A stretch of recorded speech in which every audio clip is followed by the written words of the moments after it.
Hello everyone, welcome to this demo video of the AtArba web application.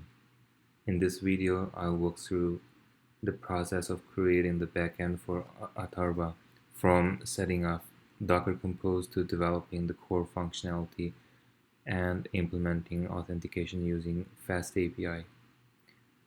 Before we dive into the technical details, let's start with a quick overview of the user interface. The landing page is a dynamic sign-in and sign-up page.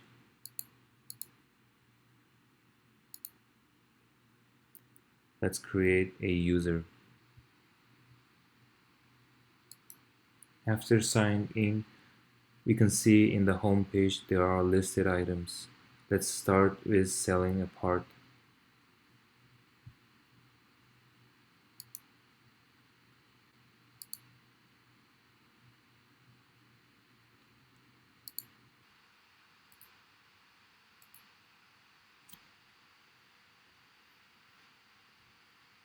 Now it's on the home page.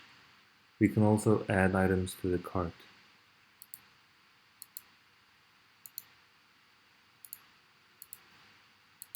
Let's open the cart. We can see that we can add or decrease the quantity here.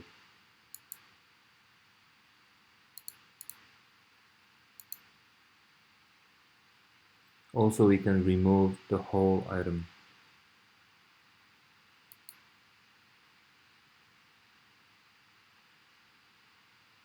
Also, the number on the cart icon will change accordingly.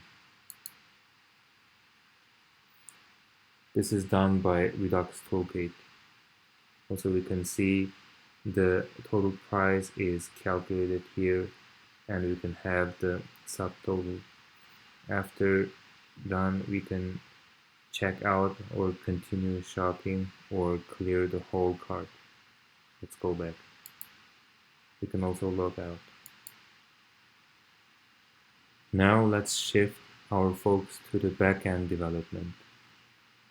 I began with Docker Compose, a tool that simplifies containerization and the orchestration. Docker Compose allowed me to define my application services, including the Fast API and the PostgreSQL database. GHI stands for Graphic Human Interface, which is front end. All of these are included in a single YAML file. This streamlined my development environment setup and ensured consistency across deployments. Next up is the front end, where I've put significant effort into creating a user-friendly interface, especially the shopping cart. In the imports, we can see use selector and the use dispatch are hooks from React's Redux that allow you to access the store and the dispatch actions. The important actions like remove, select all carts, decrease cart, add, clear cart, and get total are used to interact with the Redux store. Link is important from React Router DOM for navigation. Use state and the use effect are standard React hooks for managing state and side effects. In the Redux selectors and the dispatch part, product cart is a variable that uses the select all cart selector to access the cart data from Redux store. Dispatch is a function that allows you to dispatch Redux actions. This use effect is triggered whenever product cart or dispatch changes. It dispatches the get total action to calculate the total price of items in the cart. Handler remove from cart dispatch the remove action to remove an item from the cart. Handle decrease cart dispatch the decrease cart action to reduce the quantity of an item in the cart. Handle increase cart dispatches the add action to increase the quantity of an item in the cart. Handle clear cart dispatches clear cart action to clear all items from the cart. Then I have conditional rendering. Conditionally renders different content based on whether the cart is empty or has items. Rendering cart item. It mapped through the product cart item array and renders each item in the cart, displaying its details such as name, description, price, quantity, and the total price. Users can interact with each item using buttons to remove, increase, or decrease quantity. Now let's go into the Fast API service, which is backend part of my project.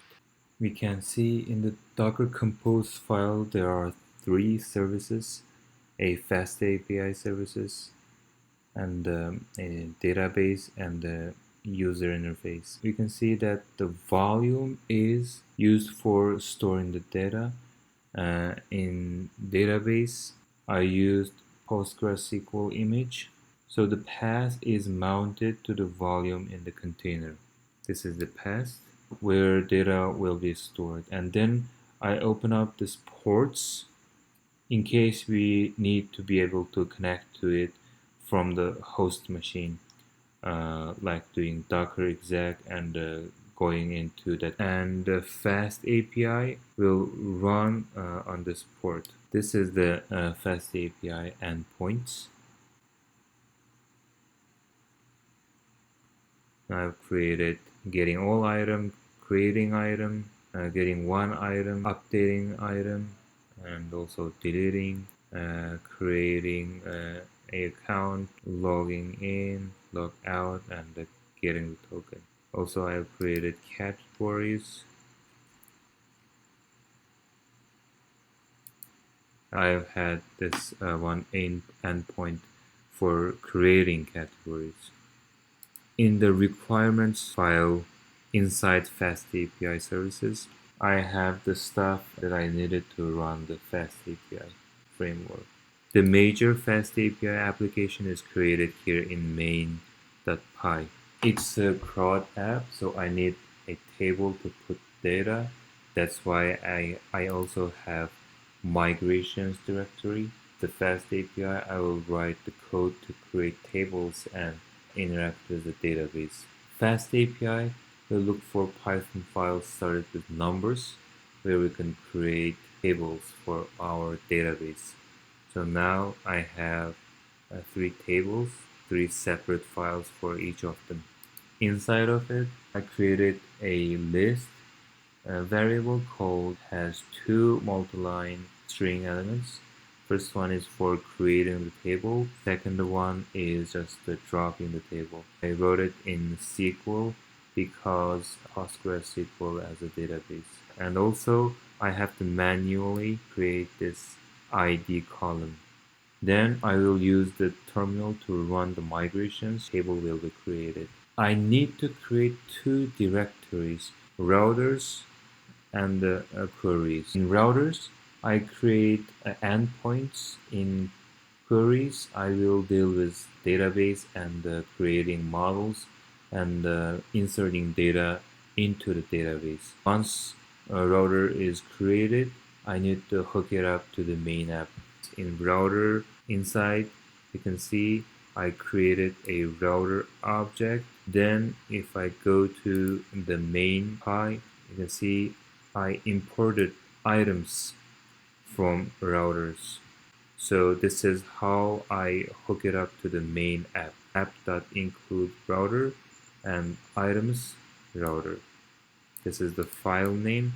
This is the object inside it. In creating an endpoint, we need Pydantic model. This is the endpoint for creating item. So by Pydantic model, I mean the data type that will be received from API, the data shape. It has nothing to do with the database. It's only for endpoints. So I created the endpoints in queries. Same file name, but in different directories. So this is the data shape that I will be receiving from APIs. The Fast API will convert the JSON string received from a point. In this case, this is item in object. After creating item in, I'll need to import it into the router. Here we go. Then I will tell the endpoint what type of data I'm accepting. Fast API will do the job. So we don't have to do any JSON that loads, which is very nice. After creating the Pydantic model, now I have to create repository inquiries because the router deals with the endpoints in repository. I will connect to the database and then do the actual insertion. Let's go to the queries directory, items file. Here's the repository. So this is the same column names that I created in migration, and also it is exactly same as Pydantic model. First step is I need to connect to the database with the function called pull connections. I created a pull.py file for doing that. This is the connection info. This is the database URL that I put in Docker Compose file here under the environment. This is the database URL here. Then I'll create a cursor. It is something to run SQL with, and then I will run the insert statement inside this execute. It's a string, it's written in a SQL. Then the second parameter is the actual data. It's assigned to the result. Then I'm going to fetch one, and the first element is the ID because in the table there is a column created as ID, and with the ID I created a helper function here. Return the object. This is the helper function. There's another one. After creating this repository create function, I have to import it into the router. This is the repository I created. So this is for the endpoint to create an item. In this part of the parameter, the repo type is item repository, and the fast API has this thing called depends to help me to create a repo object. Now I can use repo.create, which I've just created to connect this database, execute insertion SQL. Then I ran my insert statement and then return the new data that inserted. It will be shown in the endpoint.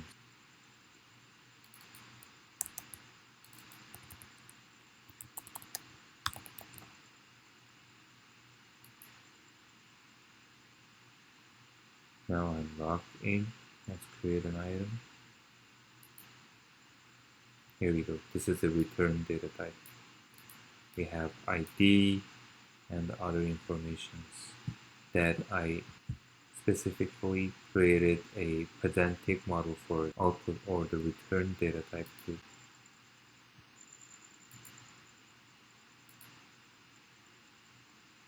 Item out, you can see first one is ID,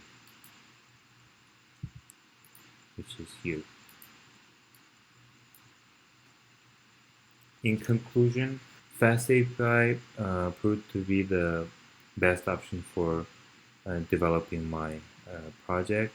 The way it handles input data, automatic validation, and also the documentation for the endpoints makes it very productive. And PostgreSQL provided the data management capabilities needed for a project of this scope. Together, these technologies help me to create a platform that I'm proud of. I walk through all the aspects and build it from the scratch. Thanks for your time.